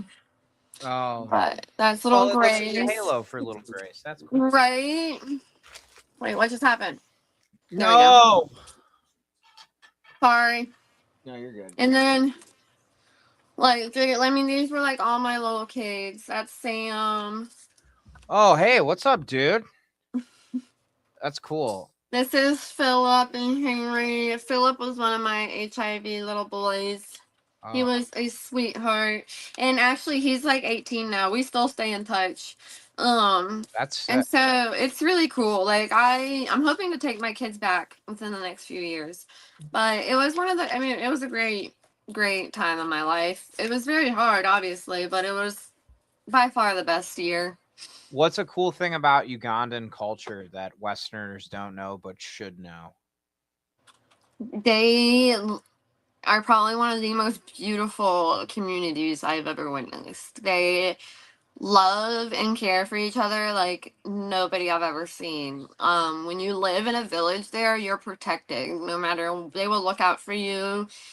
They don't even have to know you. I was literally welcomed with the most beautiful cultural dance and colors and joy, and there's kids running around the streets playing with sticks and tires, and they're the happiest kids in the world. And yes, you know, they may not have access to money or health resources, but it's one of the most beautiful, loving, incredible countries I've ever been to. The streets are like a brick red, and the sides are like a bright green color in the floor. Like, it's just stunning. Like, you don't, the whole place feels like you're in a like painting. Like, it's something, it's so special. And the weather there is actually incredible because of where it's located by the equator. So you get consistent like 70-degree days, and it's amazing.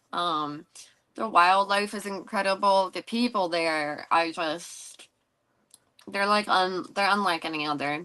It's They make you feel at home. No, I was getting so relaxed by that description of Uganda, Claire. Claire, you're gone.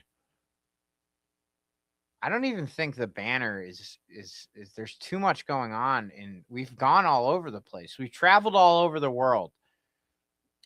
If you're just joining us now, we were talking about problem gambling, true crime. We were talking about Uganda, Chicago Bish. What else were we talking about? We touched on a lot of stuff. We were talking about LiDAR. Oh, Claire's back. I was trying to explain to everybody what we've talked about so far, but I don't think I could capture the scope of our conversation. No, that was a lot. I have to now I have to check out what should I use this chalkboard for? I don't think you can see it right now. Hang on a second. Let me go to a different view. Son of a I don't know. Oh, you can see it now. It's widescreen. You can see the chalkboard now. What do you think we should use this for? I'm trying to think of something that could be like, oh, funny, like the funny of the day, or I don't know. Or leave we? Oh wait, didn't we do that one time where we ended on like a poem? What if we ended on like a good quote or a funny joke? I Ooh. don't know. Oh, that's a good idea. Okay. I got a good quote for the day. Shout out to, actually, it's good because it was the quote that I was going to put up there, and then I ended up talking to the person that told me the quote. And actually, it's pretty cool because I'll tell you who said it. I don't know how to use one. I never got to use the chalk marker at the restaurant for the sign. Do you know how to use one of these? Yeah, you gotta like, once you shake it, like get a piece of paper and like hit it into the paper and like try to get the ink to come down. Do you have to do that every time? No, once you get it going, it should start. All right. But you like have to get the paint down into the pen. Okay, I got it. I use it for like my first day of school signs for the kids. All right, I got it. Oh, John's here too. I'm excited.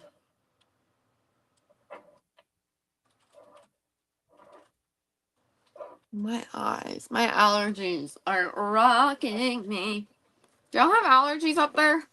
Yeah, we do. Today it hailed.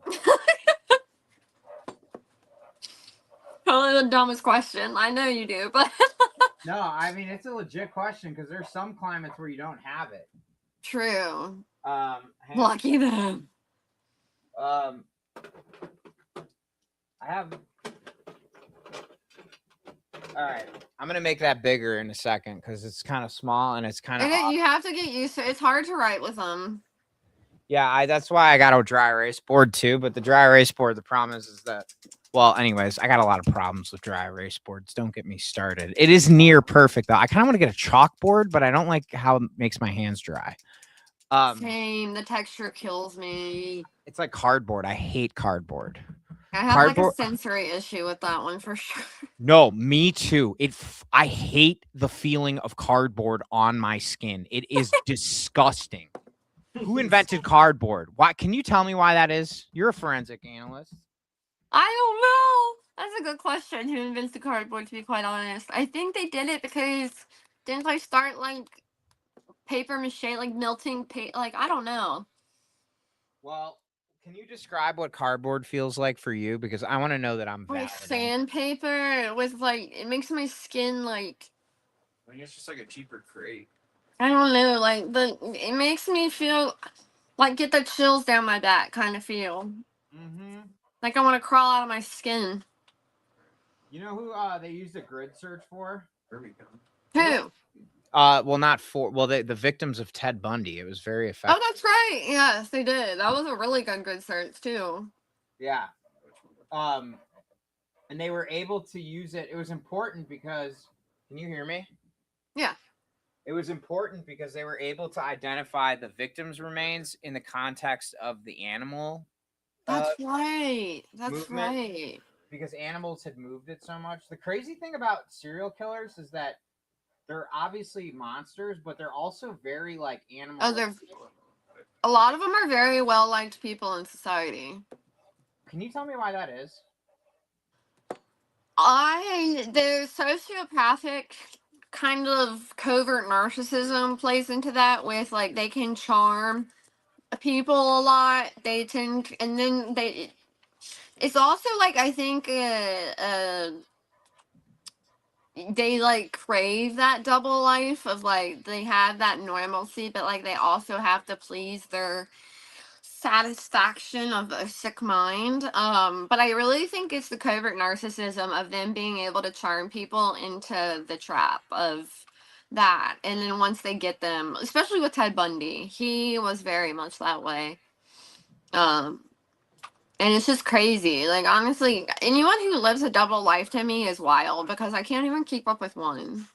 I know, and it seems like it would be so heavy. Like I'm so like So heavy. like you have like I would feel so much shame, you know? Like yes. Like that yes.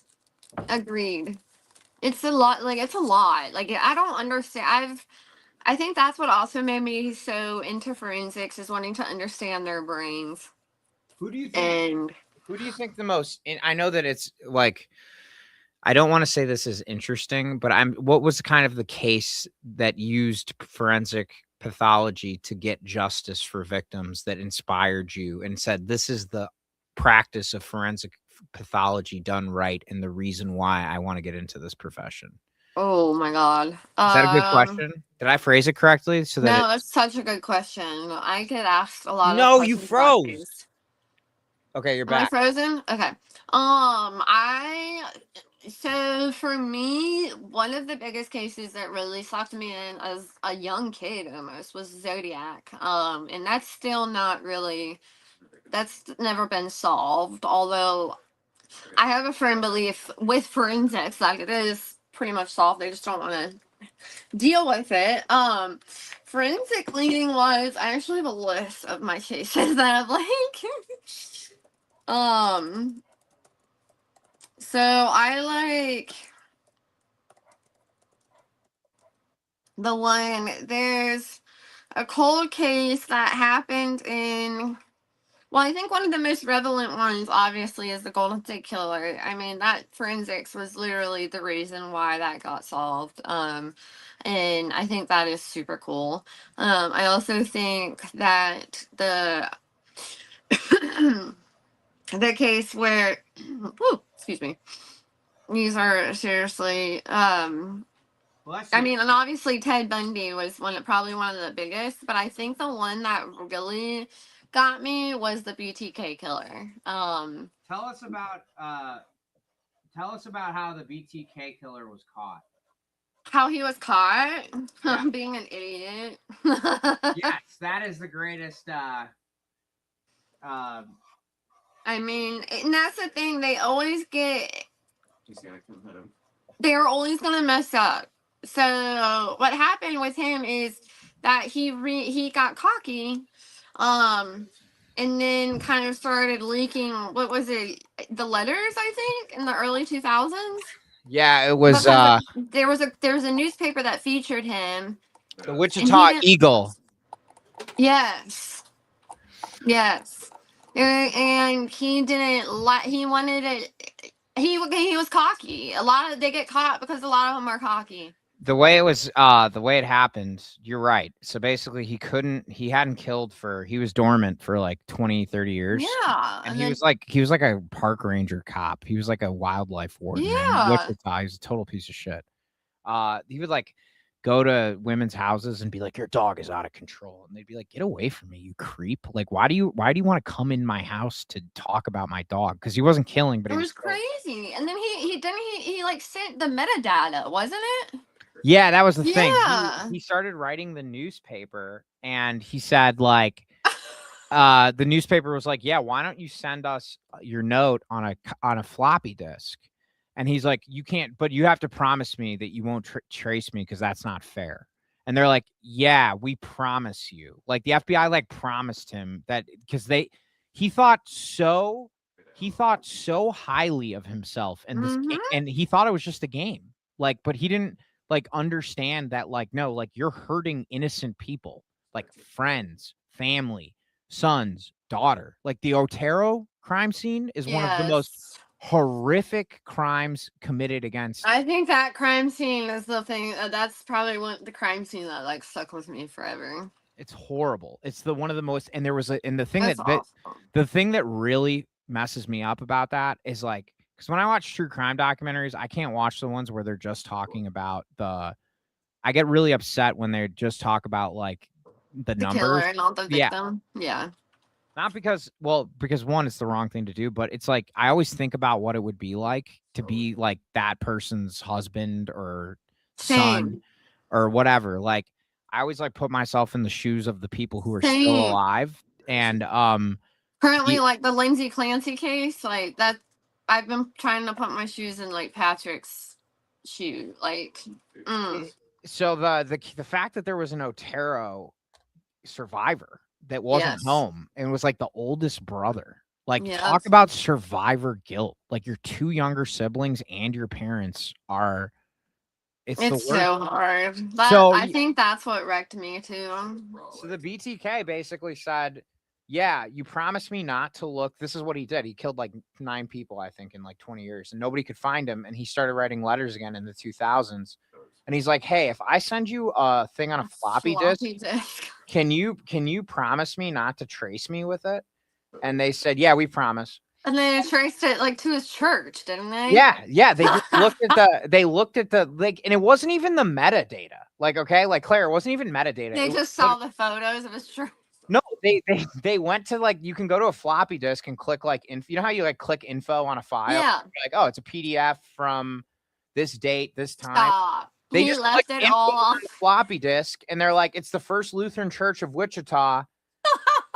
And they're like, who had access to the computer? It's like 4 people. And it's like, well, it's not that 79-year-old grandma. Right.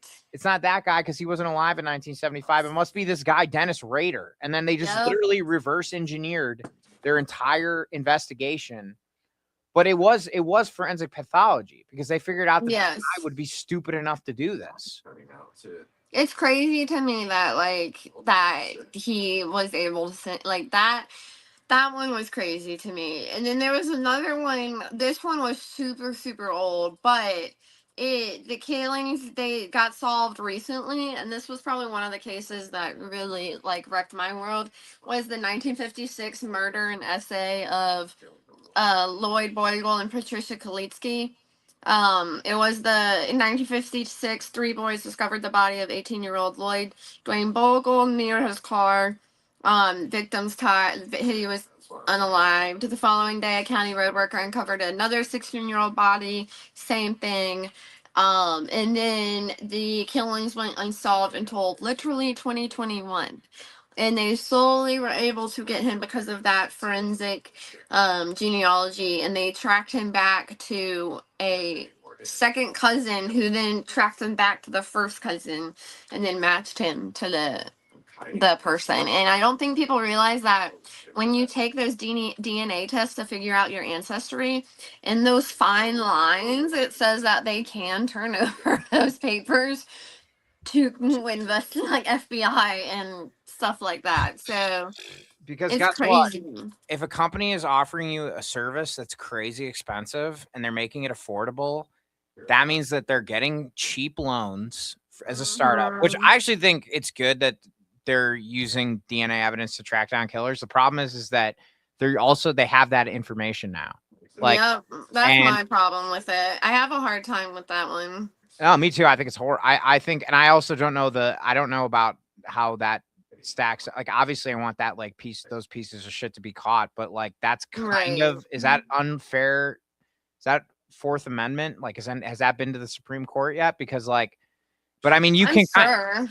you can technically sign over. Like, remember when Disney, like that couple tried to sue Disney because they got hurt on a ride, and it Oh, turns that's out right. they had Disney Plus, so they basically agreed to go through an independent arbitration committee if they Yes. ever wanted to sue the Disney Corporation for liability.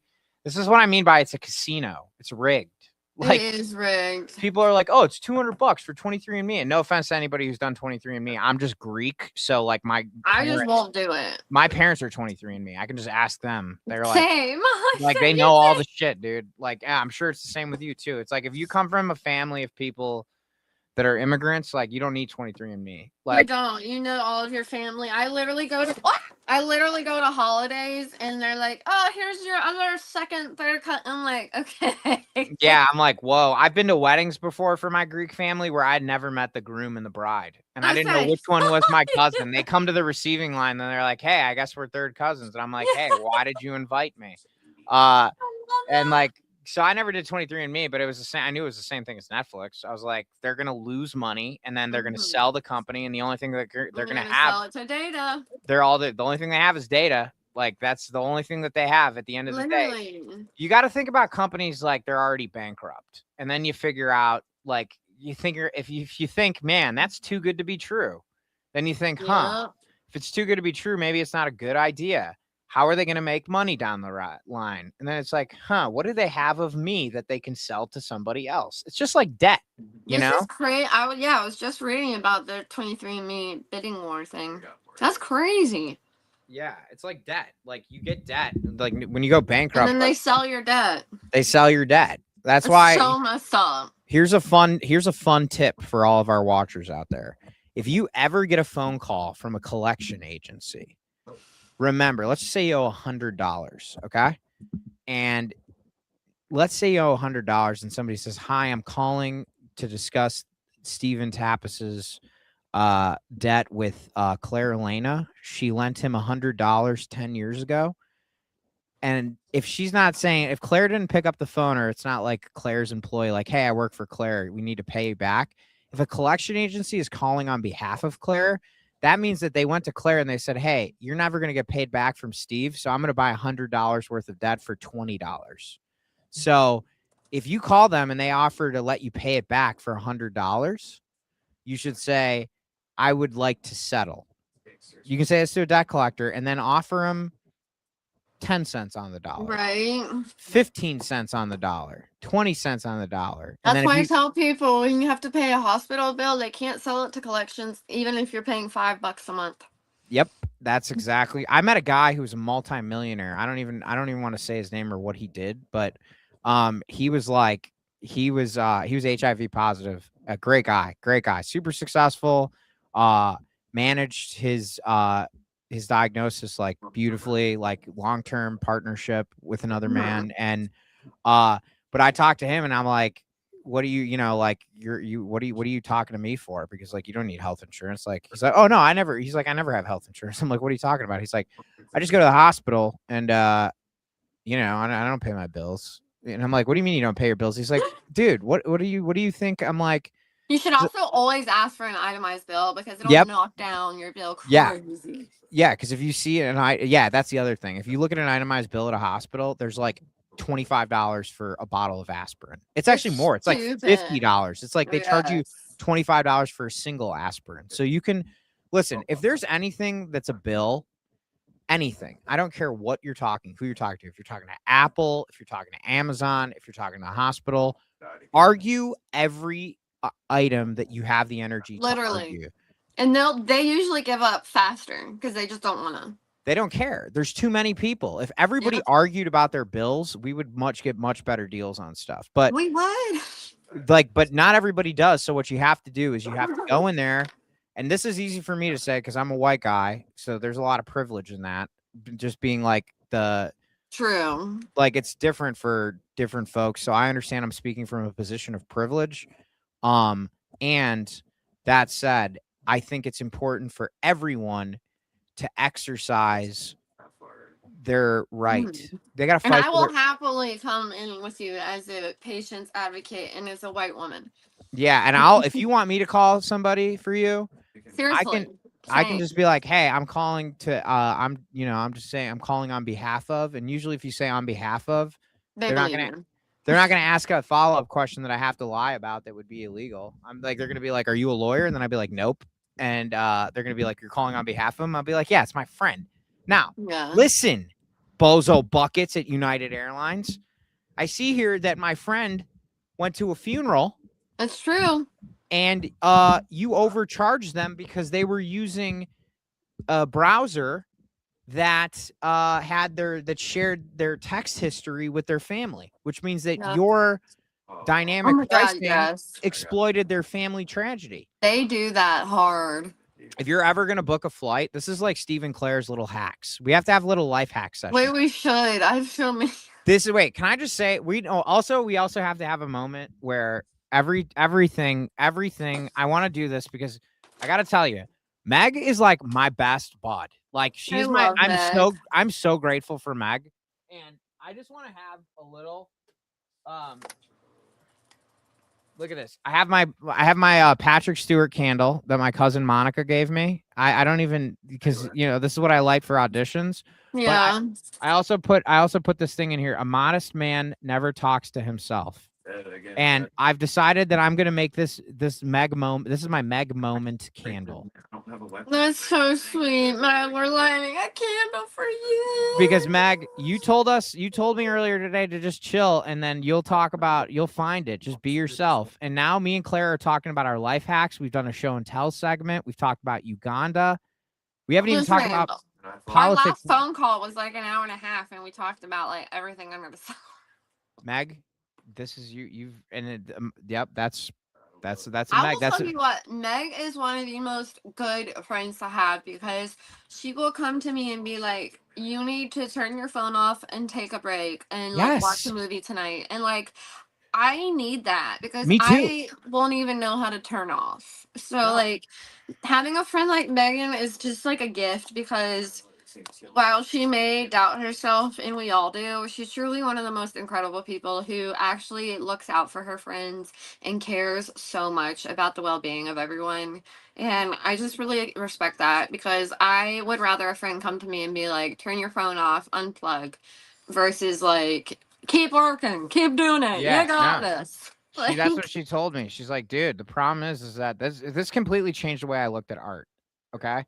Meg is one of the people that made me change the way I look at art. And then when I used to live in a funeral parlor turned art gallery. No way. That's actually sick. It was a collective. Yeah. Actually, Andrew, who's friends with Meg, knows where it is. It's secret, but it's cool. That's I lived awesome. I lived there for like 2 years. And the artist there used to say that art is not about making it. You just make it every day. It's about your practice. And I was like, that changed my life. And then Meg was like, yo, you make art like you sell technology. She didn't tell me this way, but like the way she said it, she's like, we can't burn ourselves out. That's what they want, man. Mm-hmm. If it doesn't feel right, don't fight through it. Just to be yourself. Yeah. She's like, it shouldn't be that hard. And I realized. So, anyways, but yeah, no. So we have life hack. We're having life hack sessions. We're doing a new segment called life. It's and the segment is really not going to even be a segment because it's not going to be pre-planned. It's just going to be like, I'm going to put that down. I'm going to be like, hey, are there any life hacks that you have that people should know about? I wrote it down too. Oh, good. Yeah, no, I got my legal pad here. This is my desk pad. It's very long. Yeah, there we go. What's up? Okay. Life hack. I love how you and I work. But yeah, no, I think I love that. Because there's so many good ones. Like, as much as I hate social media sometimes, like, I'll see a video that teaches me a hack that actually works, and like, I love it. Like, there was a random one the other day about like how to actually like do your baked potatoes in a way that's like quicker and stuff. And with my kids who want food right away and they love those, it was so useful. Dude, that's what I'm talking about. I needed this. Well, that's the life hack that people need to take away from this conversation. If you want to buy airline tickets and you have to do it for a quick turnaround, clear your browser history. Literally clear your browser. Delete all. Actually, I have 3 separate browsers on my phone. and 2 of them are one of them, because then you just have the tabs like for your personal stuff, and then you have it for the show that I have, and then. But DuckDuckGo is good for That's when what I I buy use. flights. That's what I use for flights, because you can delete your cache cookies and history immediately. Yeah. And your prices will go down like $200. It's crazy. It's That's so crazy. it's a casino. They're Yeah, literally- that's insane. now they're openly rigging, like, you know, in casinos, just like in the interest of symmetry, just like Yes. dynamic pricing. Casinos now, it used to be when you played blackjack, you would get 1.5 to 1 odds. So basically, if you bet $10 and you got a blackjack, you'd get 15 back. Yeah. Now they're paying 6 to 5, which means now if you bet $10, you only get 12 back, which means the house edge goes from 1% to like 5%, which is And a how much are they shitload. pocketing? Because if you have $10,000, if you have $1,000 and you made 1% per day on Mhm. $1,000, in less than 3 years, you would have $1 million.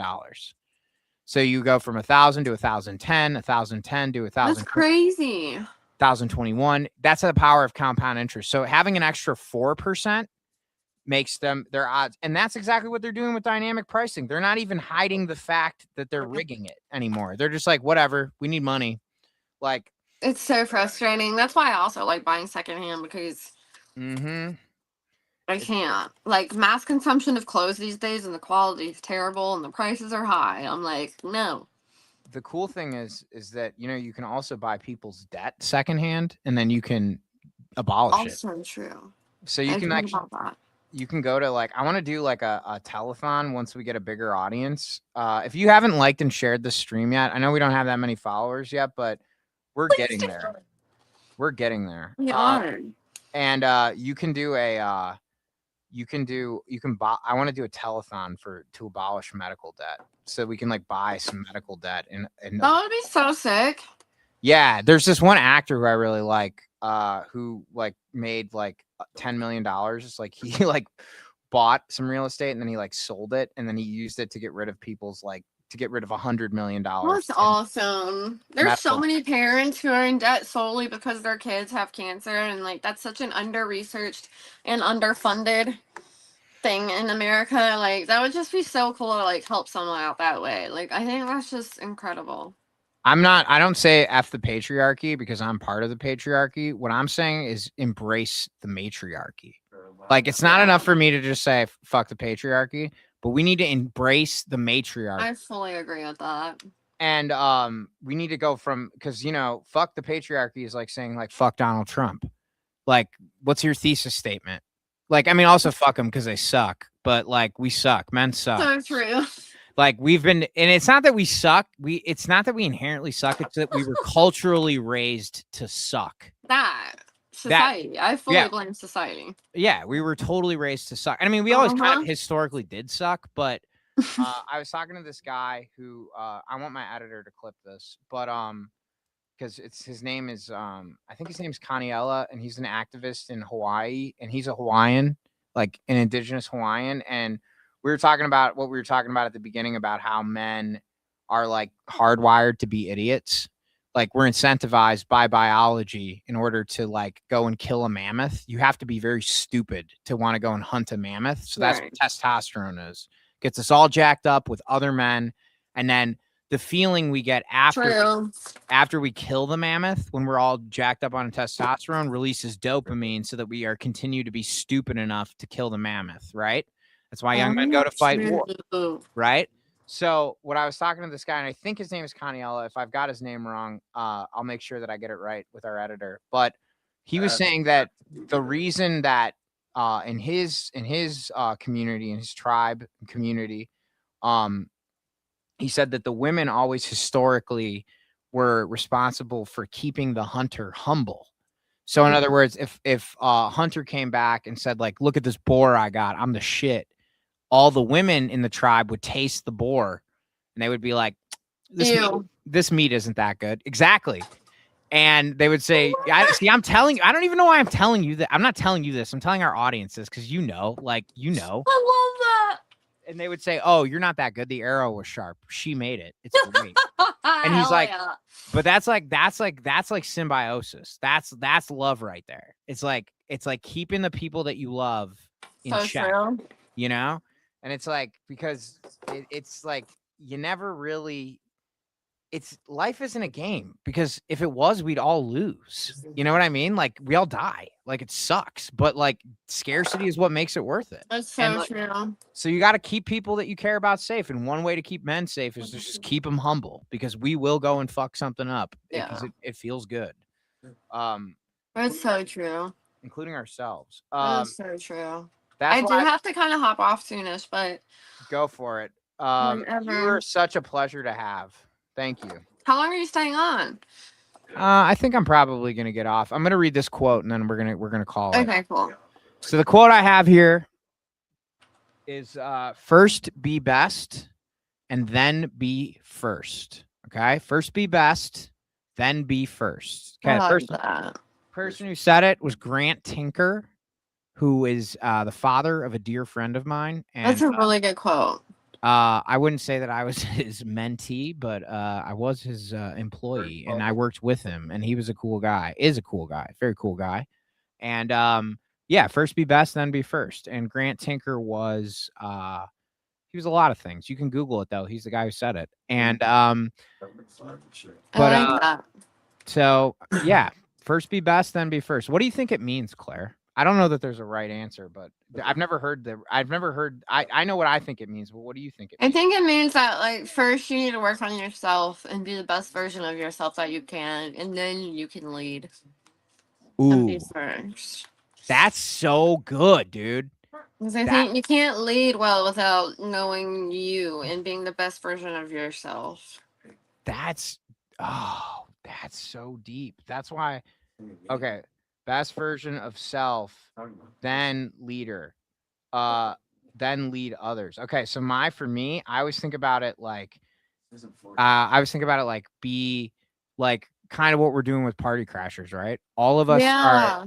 All of us. I'm good at putting people together and asking them questions, so and being funny. When things don't seem funny. You're good at a lot of things. Thank you. I'm growing a mustache. Definitely. I need to hear that. So I always think like, okay, it took me like 15 years to get it took me like 12 years to get like funny, where I would say like I'm funny, like I'm pretty funny. And then I started being funny places like that I didn't learn how to be funny. Like I stopped going on stage and I started going on the internet, and then like that's kind of, but like I like both things can be right. That's what I like yours too. I mean, there's a lot to it. I think you can also like, in the sense of like, first we can like be the best, like even as like a community, like yeah, we might be backwards right now with our like leadership, but like if us we people still continue to try to be our best, and like eventually we'll be first one day. Like I don't know, like I think it plays in both, like in every way. Like I always tell people this, that in this community of activism and in this work, no matter what, even in day-to-day normal jobs, that you can only help others if you are also helping yourself, and you cannot pour from an empty cup. You can't. So I think like the only way we can help people is also by being the best versions of ourselves. Wow. As a white man, I have a disease where I have the last word, but I'm just going to say that my problem is I always have the last word, and it's my show, but I love Claire, it. You have the last word. Nope, you do. Everybody, follow us tomorrow. Follow us so that you can tune in tomorrow. I'm going to be on at 2:00.